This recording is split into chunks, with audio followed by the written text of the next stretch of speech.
Trump ने recently announce करा है कि जो लोग यूएस में रह रहे हैं 30 डेज से ज्यादा, उन्हें अपने आप को गवर्नमेंट के अंदर रजिस्टर कराना पड़ेगा। अब ये समझते हैं कितनी तरीके के वीजाज होते हैं, ये हमारे जीके के लिए भी बहुत इंपॉर्टेंट है, because there are many people who are confused about different types of visas in the US.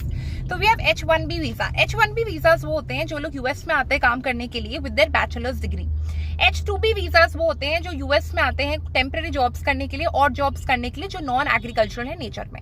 L1 visas वो होते हैं, जैसे फॉर एग्जांपल मैं एग्जांपल देती हूँ, हाँ मान लीजिए कोई पर्टिकुलर कंपनी है इंडिया में या साउथ ईस्ट एशिया किसी भी कंट्री में, उस कंपनी की ब्रांच यूएस में है, राइट। तो इस केस में अगर मान लीजिए किसी मैनेजर, किसी एग्जीक्यूटिव, किसी स्पेशलाइज बंदे का ट्रांसफर करवाना है तो मान लो उस कंट्री से यूएस में, तो वहां पर हम L1 वीजा इशू होता है। B1 वीजा बिजनेसेस के लिए होता है कि बिजनेसेस को स्टैब्लिश करना है अपने आप को यूएस में, right. Apart from that B2 visas भी होते हैं। B2 visas are basically for tourism purposes. And apart from that green card is something which will give you the benefit of working in the US and living in the US permanently. So आप permanently उधर रह सकते हो, but it will not give you citizenship. Citizenship अलग होती है, right? So green card is not equivalent to citizenship. So for getting more such updates, do like, share, comment and subscribe.